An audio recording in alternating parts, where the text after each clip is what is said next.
오늘 하루 하나님의 은혜 가운데 평안하셨습니까? 감사합니다.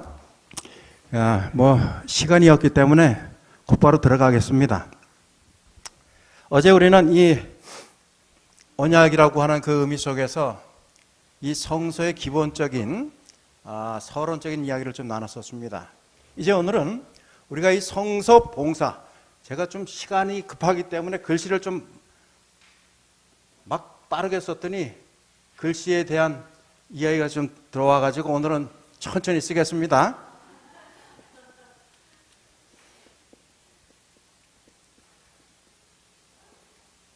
성서 봉사입니다. 하나님께서 피조물인 우리 사람들과 함께 거하시기 위해서 명령을 하셨는데 어떤 명령을 하셨지요? 이제 배우신 대로 크게 이야기를 하세요. 자신 있게. 성소를 지으라. 다시 말해서 출애굽기 25장 8절에 뭐라 그랬어요? 목적. 분명한 목적이 뭐라 그랬습니까?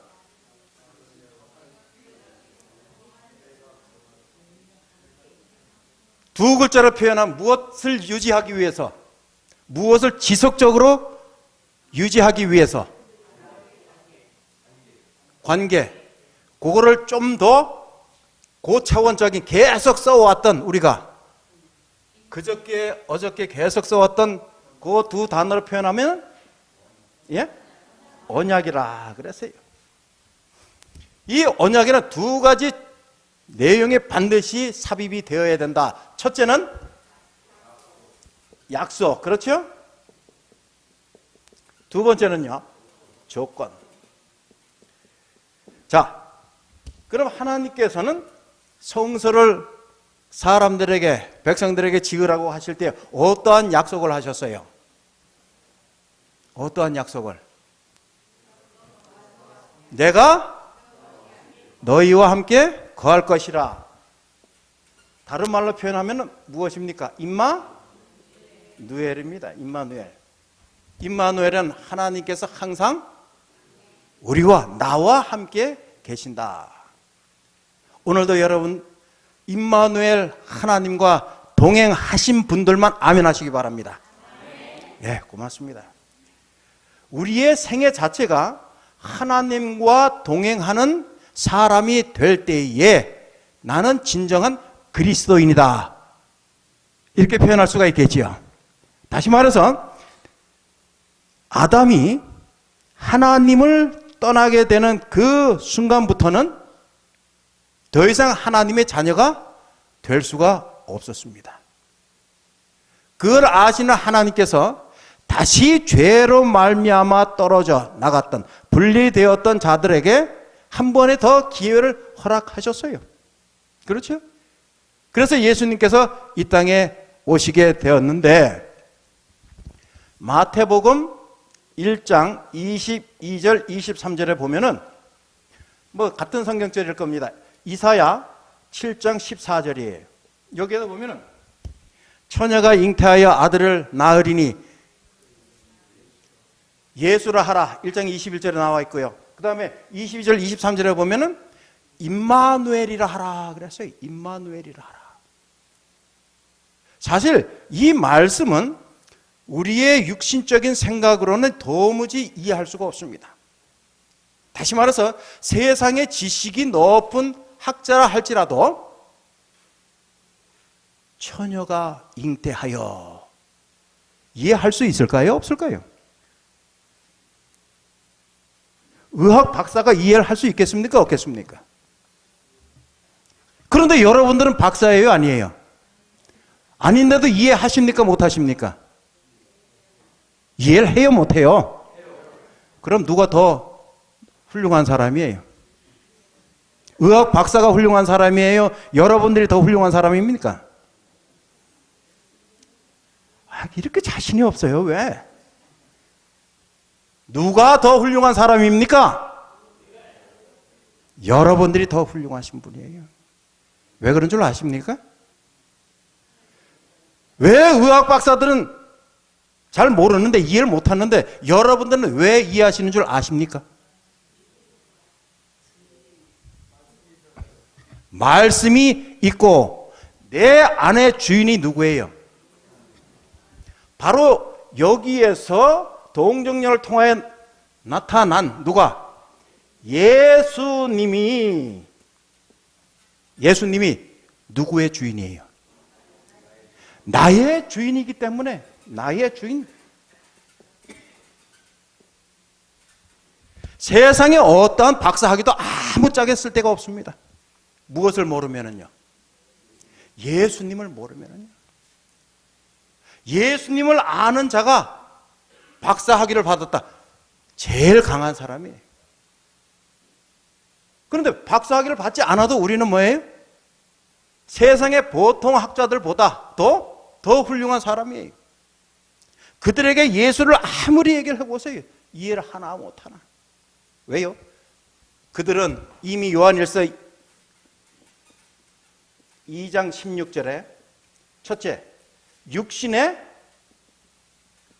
정욕이라 그랬어요.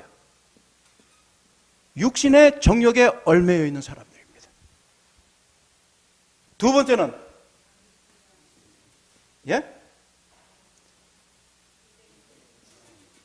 안목의 정욕, 그죠? 세 번째는요, 이생의 자랑.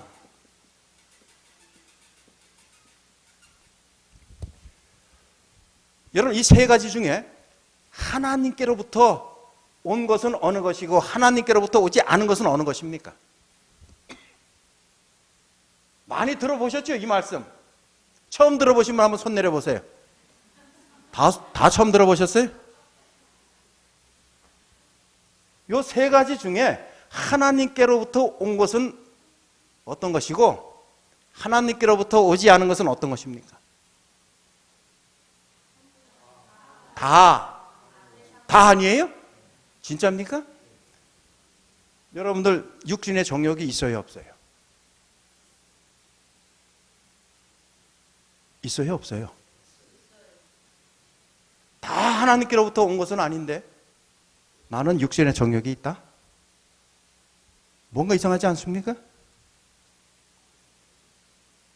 그래요, 안 그래요?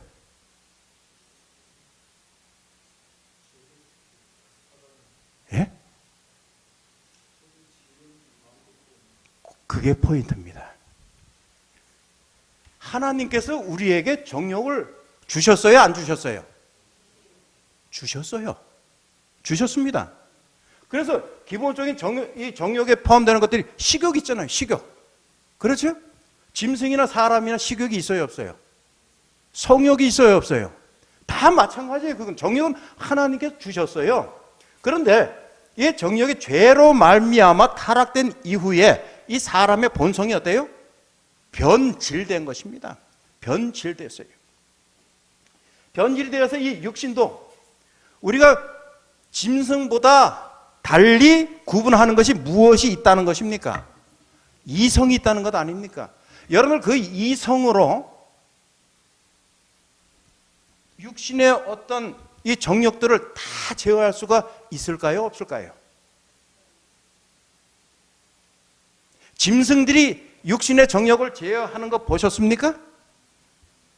짐승들 못합니다. 사람은 이성이 있기 때문에 절제를 할 수는 있지만은 모든 사람이 다 절제를 할 수가 있어요, 없어요? 왜 그렇습니까? 왜 그렇게 생각을 하십니까? 그럼 어떠한 사람은 그러한 정욕들을 잘 절제해 나아갈 수가 있고 어떠한 사람은 실패할 수밖에 없을까요? 이것이 성서 제도와 밀접한 관련을 맺고 있습니다. 성소의 주체가 누굽니까? 예수님이에요.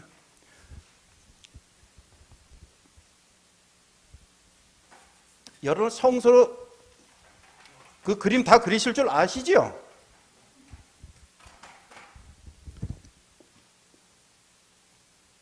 이렇게 있으면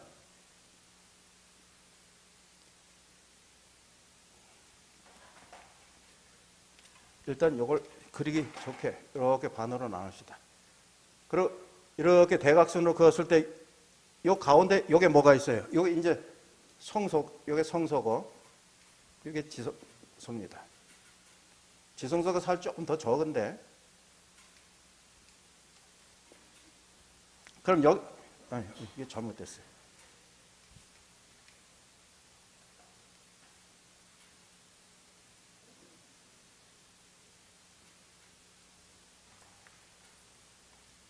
이건 매번 그릴 때마다 이래요. 이것도 대각선으로 이렇게 그립니다. 그럼 이 성소 또 여기 지성소 이렇게 놨을 때 성소라고 하는 거 성소는 이제 뜰까지 포함해서 표현을 해봅시다. 그러면은 이 뜰에 있는 좀 정확하게 표현합시다. 괜히 대충 했다간 여러분 또 안 될 것 같으니까 요게 뭐예요? 지성소예요. 요게 성소입니다. 이게 뭐예요? 뜰이에요. 뜰에 있는 대각선을 그었을 때 중심에 있는 것이 무엇입니까? 번제단이고 번제단 앞에는 물두멍이 있고 성소에 들어가서 오른쪽에는 무엇이 있어요? 떡상이 있고 그 앞에는 분향단이 있고 좌측에는 촛대가 있어요. 그럼 여기에 대각선의 중심을 지나는 데는요. 법궤, 언약궤가 있습니다. 언약궤. 다시 말해서 이 언약궤의 중심은 누구예요? 예수 그리스도예요. 번제단의 중심은 누굽니까? 예수 그리스도입니다. 다시 말해서 우리가 이 정욕을 이길 수 있다. 육신의 정욕을 또 그 밑에 나타난 안목의 정욕을 이생의 자랑을 이겨낼 수 있는 자들이 있는 반면에 이겨내지 못하는 자들이 분명히 있다고 말씀을 드렸습니다. 그럼 어떠한 사람은 이겨낼 수 있고 어떠한 사람은 이겨낼 수가 없을 것 같아요. 이제 답이 나왔죠? 예수님이 뭐예요? 내 안에 있는 자들은 이겨낼 수가 있는 것입니다. 그 말씀이 어디에 있어요? 고린도전서 6장 19절 20절에 보면 너희의 몸은 너희가 무엇인지를 아느냐 모르냐 우리에게 질문하죠. 무엇이라고요?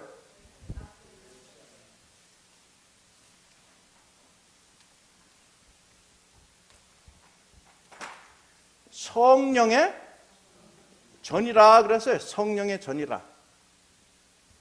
그럼 성령의 전은 결과적으로 누구라고 하는 겁니까? 성령의 전은. 아니, 이 사도 바울이 뭐라 그랬어요? 성령의 전. 누가? 나라고 하는 존재가. 다시 말해서 여러분들이 뭐라고 하는 거예요? 성령의 전. 즉 성소라고 하는 것입니다. 성소.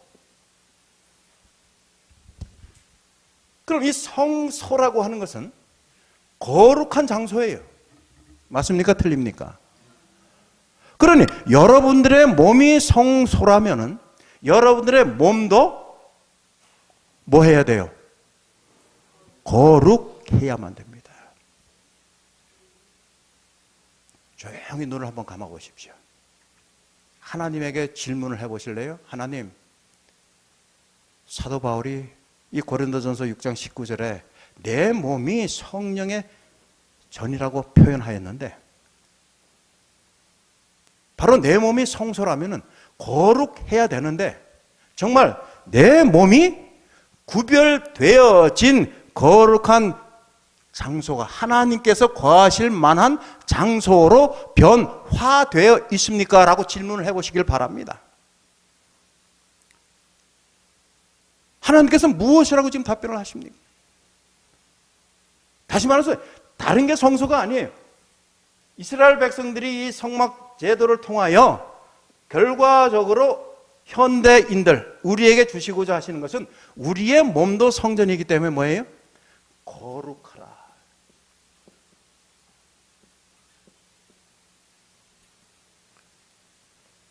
재밌는 거 하나 가르쳐 드릴까요? 영어로 죄를 뭐라 그럽니까? S-I-N. 이 죄의 중심에 누가 있어요?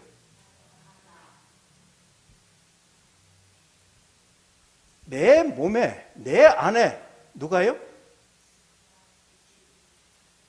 그리스도가 계셔야 죄로부터 분리되어질 수가 있는 것입니다. 그런데 내 안에 누가 거해요? 내 안에 내가 나만 거하게 되면 그 자체가 뭐라고 하는 거예요? 죄예요. 이 마귀 사탄을 영어로 뭐라 그래요? 루시퍼라 그래요. 여기도 세 글자, 여기도 세 단어 알파벳. 요 루시퍼라고 하는 그 중심에도 뭐가 있어요? 여기도 I가 있단 말이에요. 이건 분명히 어떤 의미가 있다고 저는 생각을 해요. 어떻게 영어로 표현하다 보니까 그렇게 된 거지 이럴 수도 있겠지만은 그 의미 속에 보면 이 루시퍼라고 하는 그 이름 중심에도 누가 있어요? 내가 있는 거예요. 내가. 나라고 하는 뭐예요? 자아가 있는 것입니다. 자아.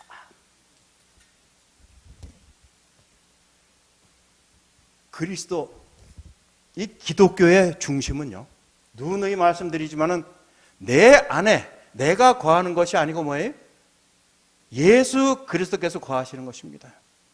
그래서 사도 바울은 갈라디아서 2장 20절에 뭐라 그랬어요? 이제는 내 안에 내가 사는 것이 아니라 그리스도 예수께서. 아멘? 그렇습니다. 내 안에 나라고 하는 이 자아가 계속 존재하면은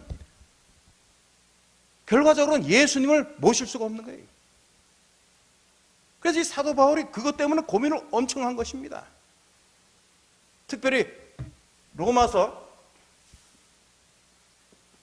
7장 24절에 잘 아는 말씀이 있죠? 로마서 7장 24절에 이게 사도 바울이 그의 평생에 고민하였던 오라 뭐예요? 나는 공고한 사람이라. 나는 공고한 사람이라. 여러분 이 문제 때문에 여러분들 얼마나 곤고의 시간을 보내셨습니까? 세상의 어떤 물질적인 욕구를 위하여 공고한 시간을 보낸 적은 많지만은 내 안에 나를 버리고 예수 그리스도를 모시고자 하는 그 열망 때문에 얼마나 고통의 시간을 보내셨느냐 이 말씀입니다. 그랬을 때에 결과적으로 사도 바울은 그의 간증이 갈라디아서 6장 14절인가요? 14절에 나오죠. 이제는 내가 자랑할 것이 무엇밖에 없다고요. 그리스도 예수 그 십자가밖에 없다고요. 십자가 외에는 내가 자랑하지 아니하겠노라라고 다짐을 하는 것입니다. 여러분들 이 새해 벽도에 정말 여러분들의 마음을 활짝 열고 예수님께서는 우리의 마음 문을 강제로 여실 수가 없습니다. 억지로 여실 수가 없어요. 계시록 3장에 보면은 마지막 교회가 무슨 교회입니까? 라오디게아 교회에게 예수님께서 내가 어디에 있다고요? 문 안에 밖에, 문 밖에 서서 두드리노니. 두드리노니. 예수님께서 그 문을, 우리 마음의 문을 여실 수가 없어서 안 여시는 겁니까? 아니에요. 얼마나 쉽습니까? 예수님께서 모든 것을 하실 수 있는 분이신데 여러분들의 힘도 마찬가지예요.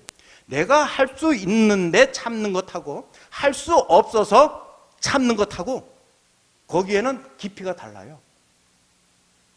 내가 할 수 없어서 못하는 것은 아이고, 어쩔 수가 없구나. 더 이상의 어떤 미련이나 후회도 없습니다. 안타까움도 없어요. 그런데 할 수 있는데도 불구하고 참는 그 시간은 어때요? 너무나도 힘듭니다. 왜요? 좀 아는 척하고 싶은 욕구가 있는데 무엇인가 질문을 했는데 내가 알아요. 그런데 기회를 주지 않고 다른 사람한테만 줍니다. 얘기하고 싶어요? 안 하고 싶어요? 얘기하고 싶단 말이에요. 예수님께서도 우리의 마음의 문을 열 수 없어서가 아니라 우리에게 무엇을 이미 주셨기 때문에, 예? 자유의지를 주셨어요. 자유의지를. 그래서 이 자유의지 때문에 구원의 완성이 여러분 십자가에서 이루어졌다라고 하는 표현을 자주 썼지요. 그 자유의지라고 하는 것 때문에 구원의 완성이 십자가에서 100% 이루어지지 않았다, 그렇게 보는 관점이 있는 것입니다. 자, 이제 그 말씀으로 들어가세요. 구원의 완성이 십자가에서 어느 정도 이루어졌습니까? 그러면 어느 정도 이루어졌어요? 어제 뭐라 그랬어요? 100% 이루어졌다 그랬어요. 그런데 그 100%가 이루어졌다고 하는 의미를 어떻게 설명을 드렸죠?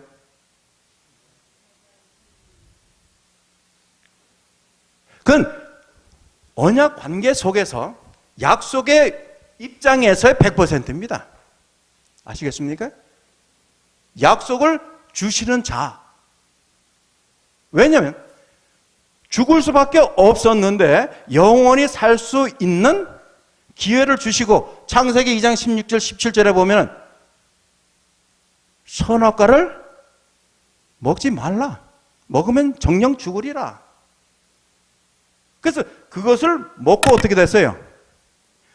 죽었는데 다시 살 수 있는 기회를 주신 겁니다. 그 유일한 방법이 성소 제도를 통하여서 보면 죄를 지은 자가 성소에 올 때 양이나 송아지나 그렇죠? 가지고 와요. 가지고 와서 뜰에서 그 짐승을 누가 잡아요? 누가 잡습니까? 그럴 줄 알았어요. 누가 잡아요? 누가 잡아요? 그럴 줄 알았다고 하면서 제가 계속 질문하잖아요. 누가 잡아요? 내가 잡아요. 제사장이 잡는 게 아니에요. 내가 잡는다라고 하는 그 의미는 아주 깊은 의미가 있습니다. 여러분, 예수님의 이름이 많습니다. 구세주, 하나님의 아들, 뭐 여러 이름들이 있지만은 요한복음 1장 29절에 보면 뭐라 그랬어요? 보라, 세상 죄를 지고 가는 어린 양이라 그랬어요. 마지막에. 어쨌든 어린 양이다. 그 어린 양이 죽어야만이, 레위기 17장 11절에 뭐라 그랬어요? 생명은 어디에 있다고요? 피에 있다고요. 그래서 짐승을 가지고 와서 내가 잡아서, 제사장은 그 피를 번제단 사각뿔에 바르고, 피를 어떻게 해요? 제사장이 성소에 가져 들어가서 지성소와 성소 휘막 앞에 어떻게 해요? 몇 번을 뿌려요? 7번을 뿌려요. 그리고 속죄의 의미로서 이제 나와서 선포를 해야 됩니다. 중요한 것은요, 내가 짐승을 잡기만 한다고 해서 속죄가 이루어지는 것은 아니라고 하는 사실입니다. 그래서 예수님께서 우리의 죄를 지시고 이 땅에 오셔서 십자가상에 돌아가신 것으로 끝나지 않고 연속으로 이어진 사건이 어떤 사건이 있어요?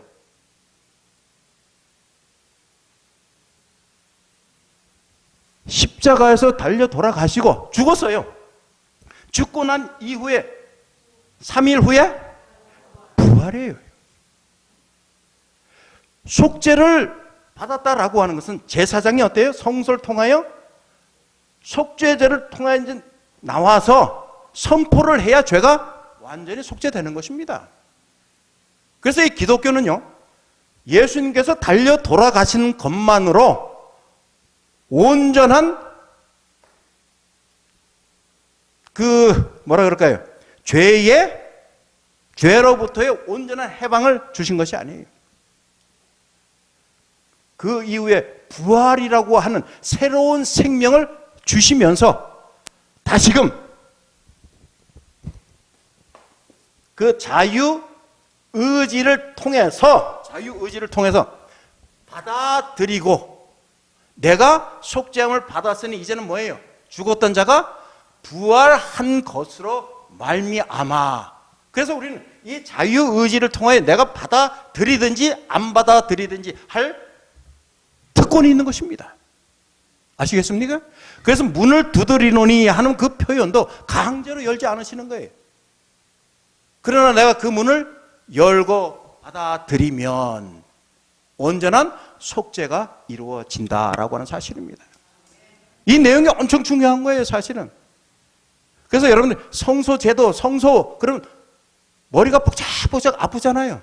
다른 거 다 신경 쓰실 필요 없습니다. 이 내용을 간략하게만 이해하고 계시면 그 성소에 대한 내용 그냥 쉽게 이해할 수가 있는 거예요. 여러분, 이 갈라디아서 6장 14절에 있는 이 말씀은 특별히 우리들에게 왜 내가 자랑할 것이 이제는 십자가밖에 없느냐? 세상에 지금 70억이 넘는 사람들이 있다 그러지 않습니까? 그렇죠? 70억이 넘는 사람들이 이 땅에 무엇 때문에 존재케 되었다고 생각하십니까, 여러분들? 무엇 때문에? 성경 말씀에 의하면은 창세기 1장에 보면은 생육하고 번성하라라고 하는 그 명령 때문에 지금 70억 이상이 존재케 된 것입니다. 여러분 그렇게 생각하십니까? 예? 맞습니다. 뭐 그렇게 고민하세요? 저 김 목사는 꼭 함정이 있어가지고 답변을 해야 될지 말아야 될지 고민하지 마시고, 예? 땅에 충만하라. 여러분들, 하나님께서 인류를 창조하실 때는 실질적으로는 땅에 충만하라. 어떤 상태에서 땅에 충만하라고 하는 거예요? 임마누엘 하나님과 동행하는 가운데 땅에 충만하라. 그런 의미로 충만하라고 했는데 죄를 범하였잖아요.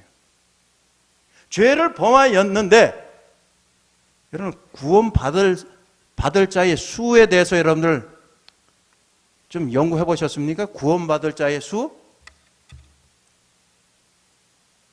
얼마나 되는 것 같습니까? 예? 바닥함 고래알 같이. 예.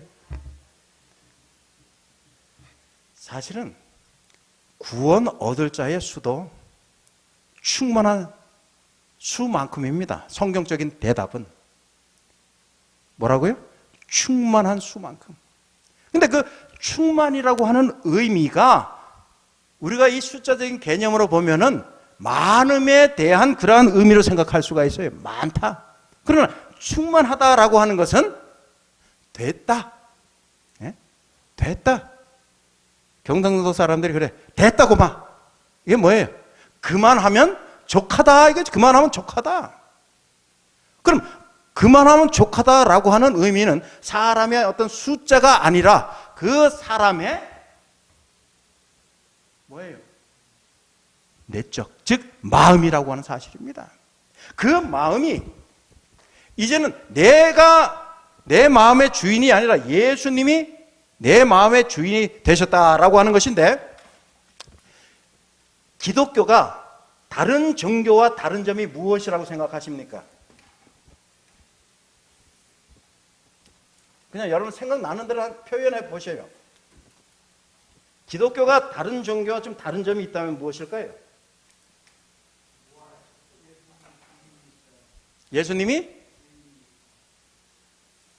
주인이다. 예, 고맙습니다. 또요. 예, 예, 또요.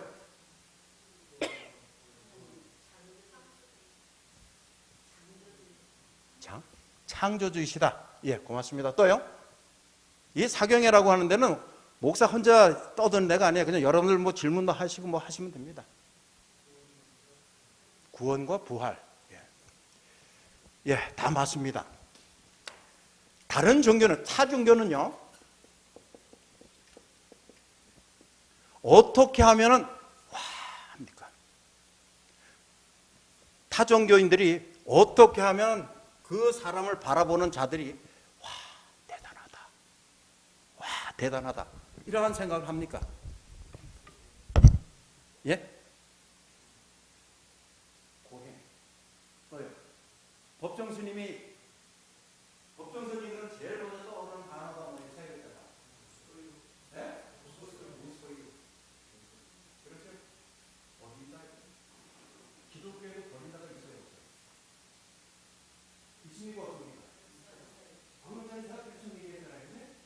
내 마음 속에 있는 누구를 버려요? 나를 자아를 버려야 돼. 내 자아를 버리라. 자아에 아까 요한일서 2장 16절에 있었던 그 세 가지의 정욕들이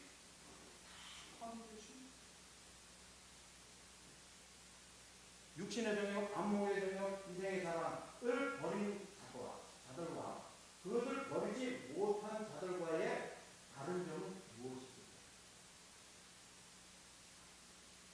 버린 자들과 버리지 못한 자.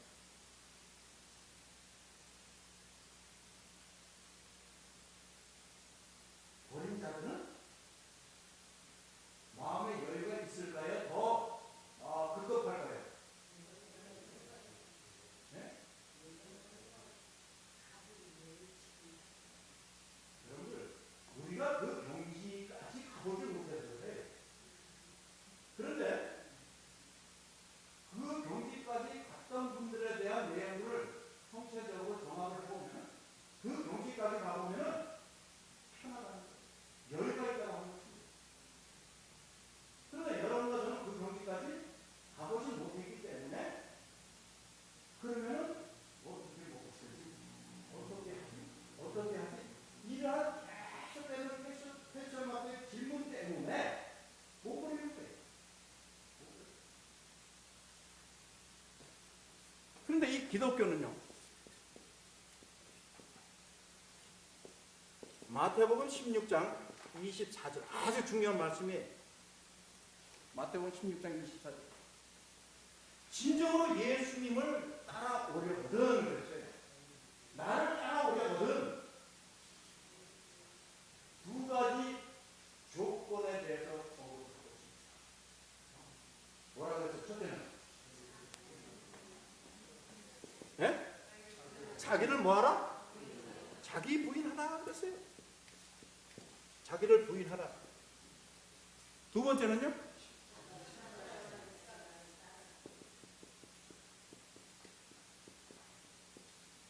도대체 이게 뭡니까?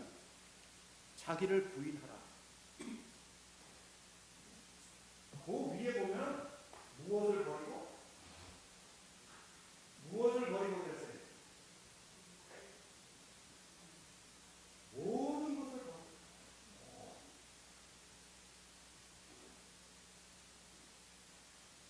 누가복음에도 똑같은 말씀이십니다.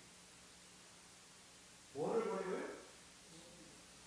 모든 것을 버리고 그랬어요. 모든 것을. 그럼 모든 것을 버린다라고 하는 것은 그래서 세상 사람들이 법정 스님을 어떻게 해요?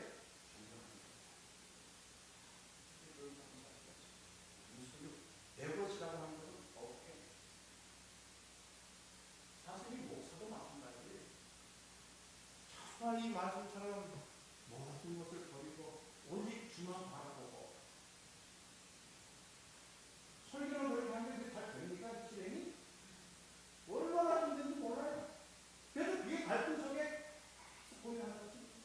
하나님 말씀을 전해야 되고 말씀을 달리 전하면 안 되니 그 말씀을 옳게 깨달아서 옳게 전하고는 있는데 정작 누구는 못해요?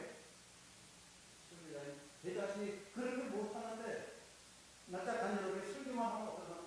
이게 저런 것이 사도 바울의 보라 나는 공부한다. 그게 어떤 의미인지 저는 아는 거예요. 이 사도 바울이 고린도후서 12장 8절로부터 10절에 보면은 그 육체의 가시를 내게서 제거해달라고 세 번씩이나 하나님 앞에 간청을 합니다. 그렇죠? 하나님께서 그래서 그 세 번씩이나 간청을 하니 내가 들어주면 다 들어주셨죠? 고개 끄덕이시는 분 어떤 분이시고 아니가 어떠가 하셨어요? 성경에 안 들어주셨어요. 제발 그 육체의 가시가 내게서 제거되었으면 좋겠다고 간절한 마음으로 요청했는데 하나님께서 들어주시지 않으셨습니다. 그게 사도 바울이 하는 여러분들이라면 마음속에 어떠한 마음을 가지시겠어요?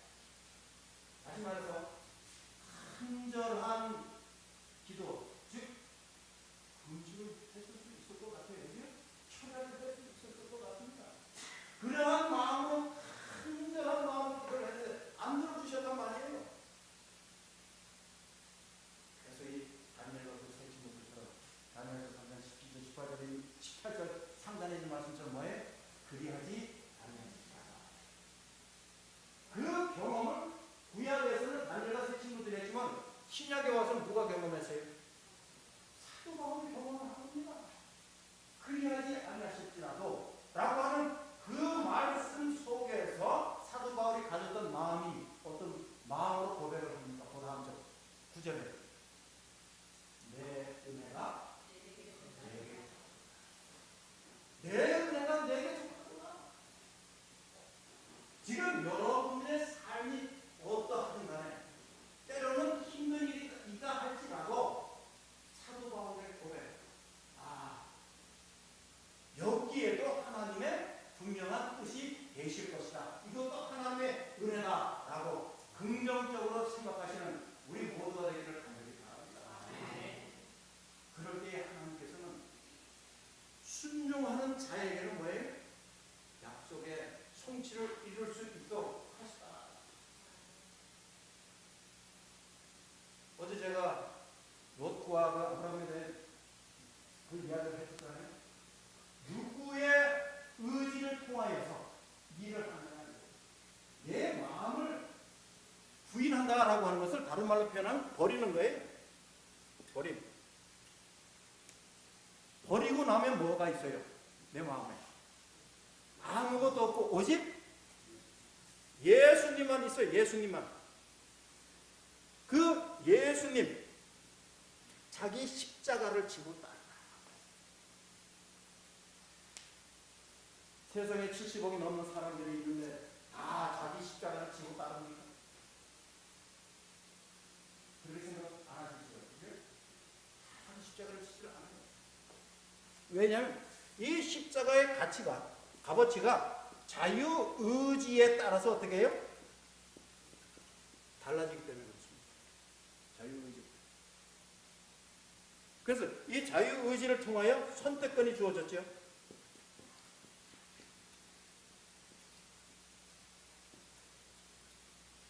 특별히 이 십자가에 대해서는 고린도전서 1장 18절입니다. 이 십자가의 도라고 하는 것을 설명을 하면서 십자가의 도가 멸망당하는 자들에게는 미련한 것이다. 멸망당하는 것. 그러나 구원을 얻은 우리들에게는 하나님의 능력이다. 하나님의 능력이다. 여러분들은 미련하다니까 구원을 얻는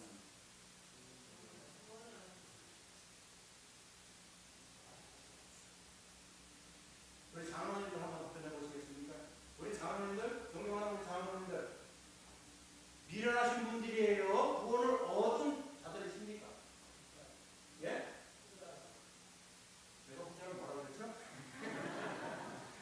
구원을 얻은 자. 아멘? 그래서 같은 십자가지만은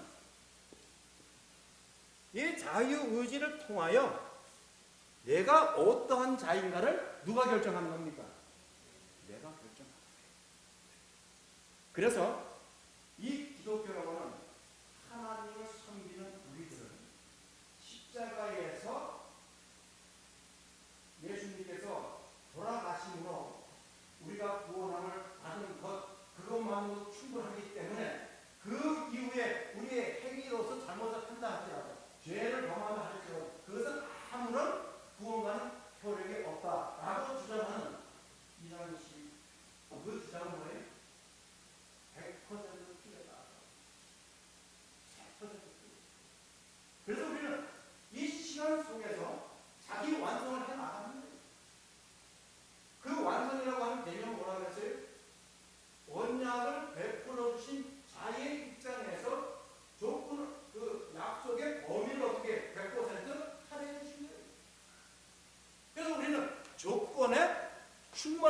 봉사가 되기 위해서 어떻게 해요? 예수님의 재림의 그 날까지 좀 더 구체적으로 표현하면은 은혜의 시기가 주어졌을 때 그 기간 동안 우리의 마음이 온전히 예수 그리스도에 고정이 되어 있어야 된다. 그런데 어려운 것이 무엇입니까? 하루에도 우리의 마음이 어때? 하루에도 오변 섭계가 아니에요. 그냥 1분, 2분 사이에 마음이 막 가는 그리고 조금 생각하면 내 성격 진짜 뭐할까? 이런 생각도 들고 그런데도 포기하지 않는 이유는 그렇게 내 마음이 어느 한 곳에 중심을 못 잡는데도 포기하지 않는 이유는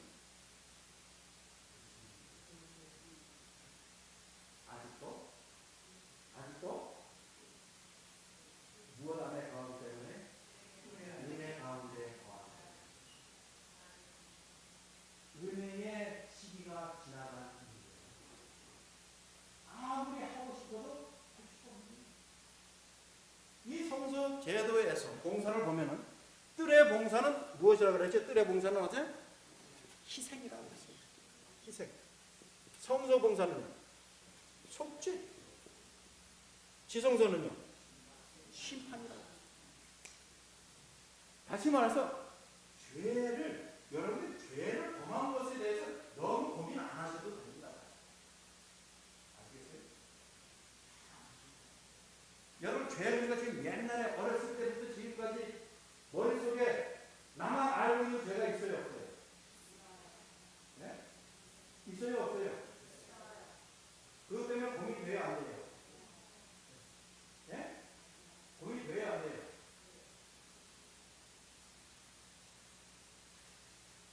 고민되는 거 어떻게 여쭤보세요?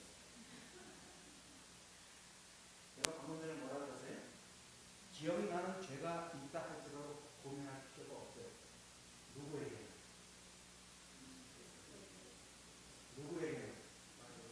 좀 더 구체적으로 공부했으면 누구에게는? 나라고 하면 자꾸 나라고 하면 안 돼요. 누구에게는? 내가 주인이 아니고 예수님이 주인인 자에게는 더 이상 고민할 이유가 없다고 하는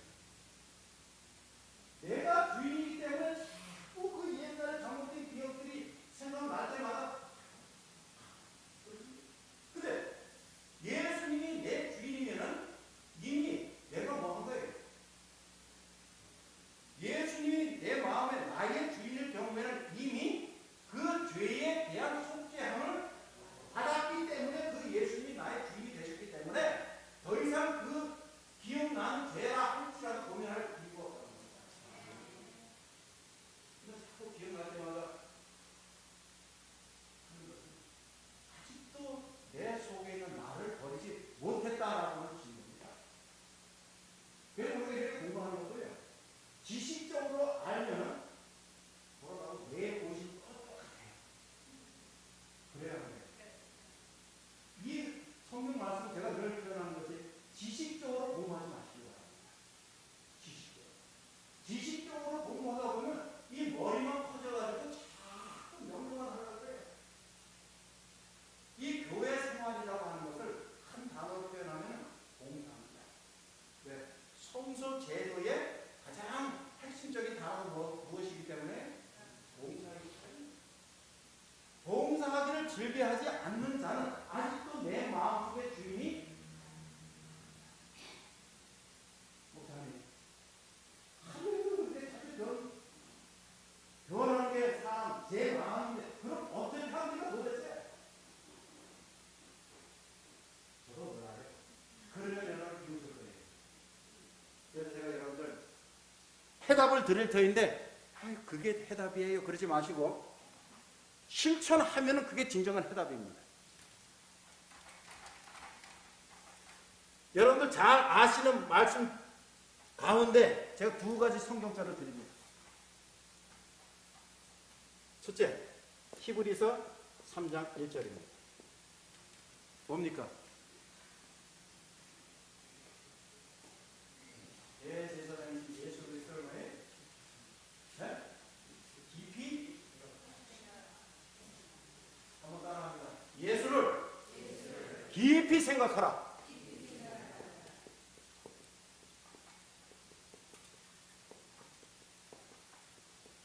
어제 속도와 깊이라고 하는 그 이야기 들으셨죠? 속도. 빠른 것만이 최고가 아닙니다. KTX 이제 뭐 서울에서 부산까지 몇 분? 40분? 20분? 만에 가는 게 우리나라에 생긴다고 합니다. 진짜 생기면 큰일 날 것 같은데. 그래서 그 인터넷 신문을 보고 깜짝 놀랐어요. 정확히 기억은 안 나요. 20분이 40분이 돼요. 그럼 이러면 가는 것 같아요. 빠른 게 좋긴 좋지만 어때요? 한 번 사고 나면 어떻습니까? 대형 사고입니다. 그런데 그냥 여러분들 예수님 생각 안 하는 건 아니에요. 그렇죠? 생각합니다. 분명히. 근데 어느 정도 생각하느냐. 어느 정도. 이 단어가 중요합니다.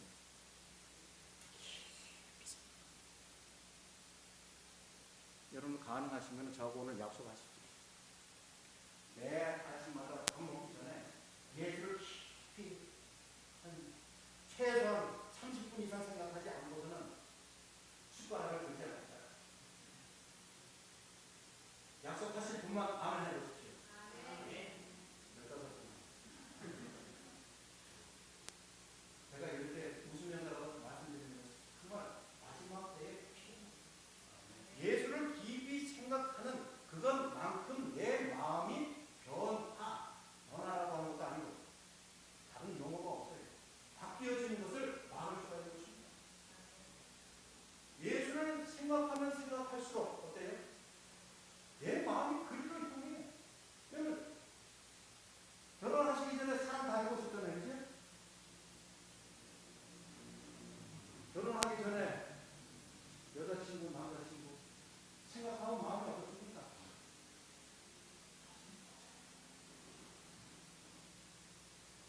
하루라도 안 보면 그래서 이 사람하고 결혼하기 전에 저는 필리핀에 있었고 집사로 하시기 보고 싶으니까 그 당시에 한국으로 전화하면 30분에 그것도 이제 하나님 양해라 그래요. 파키스탄 사람들이 그 전화로 라인을 하나 가져와가지고 거기에서 전화하면 그 당시에 30분에 우리 돈으로 한 15,000원 정도 주고 30분 왔어요. 근데 그때 월급이 어머니 기억나십니까? 86년도 5년도 10몇 원을 10만 4, 5만 원 정도 왔어요. 근데 30분 하면은 3번 하고 30분에 15,000원인데 3달 동안 한 번만 하겠습니까? 그렇게 돈이 들어가도 아까워요, 안 아까워요? 왜 안 아까워요? 그 사람이 뭔데? 배는 쩔쩔 굶다고 뭐예요? 굶어서 전화를 한번 하래요. 부모님이 아시면 어때요? 뭐라도 같은 거예요. 자기 사먹을 건 안 사먹고 전화나 하고. 그러나 그 경험을 해보지 않은 사람들은 이해를 못해 주는 사람들. 예수를 깊이 생각해본 사람들은 다른 사람이 미쳤다 할지라도 여러분 요번에 계속 나타나는 단어가 뭐예요? 지속적이에요. 지속적으로. 몇 번 해보고 마는 게 아닙니다. 이 신앙이라고 하는 것이 뭐예요? 지속적으로 해야죠. 원래가 한번 뜨거워서 한 달아올랐다가 식어가지고 식은 것은 한 6개월 가고 달아오르는 것은 하루 가고 이러고 돌아가요. 아무 소용없어요. 지속적으로 가야 돼요. 지속적으로. 그래서 밥도 어디에다 하면 맛있다 그래요. 무쇠소를 가지죠? 무쇠소. 그래서 저는 요새 1인용 무쇠소를 사가지고 저만 해요.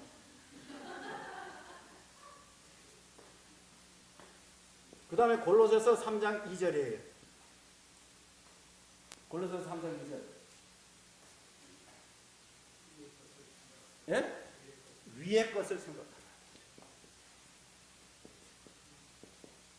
여기 보면 같은 말이 뭐예요? 생각하라.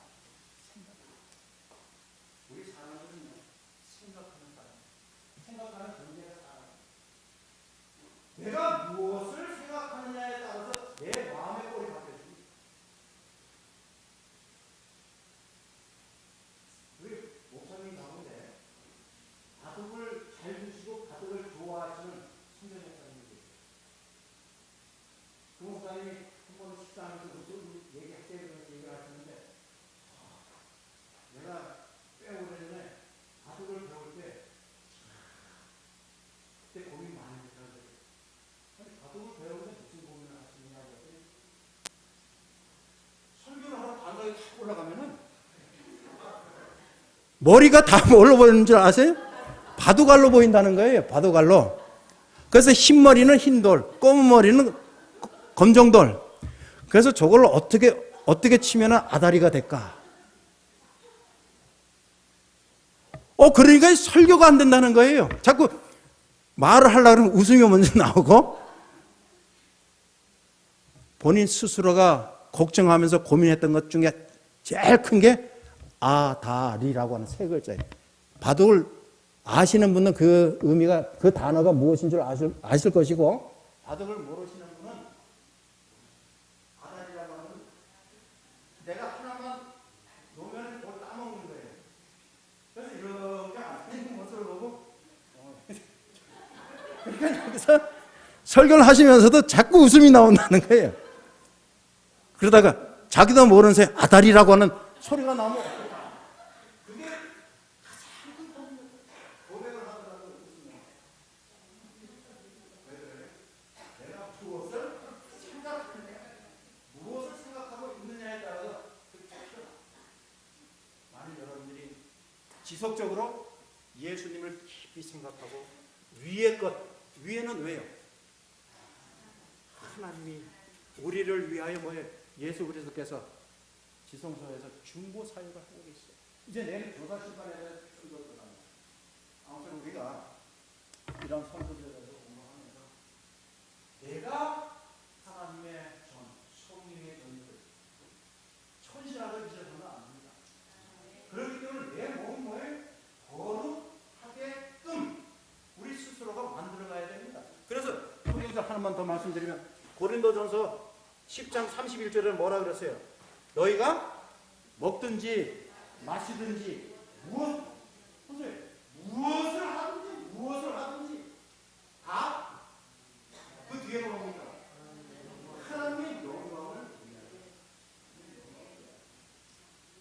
세상은 또 정말 하나님의 하나님, 여러분께서 무엇을 하시든 나는 성소다. 그래서 지속적으로 예수를 깊이 생각하고 위의 것을 생각하고, 그러한 가운데 내가 무슨 일을 하든지 하나님의 영광을 위하여 일하는 신실한 하나님의 자녀가 되겠다 라고 결심하는 귀한 시간이기를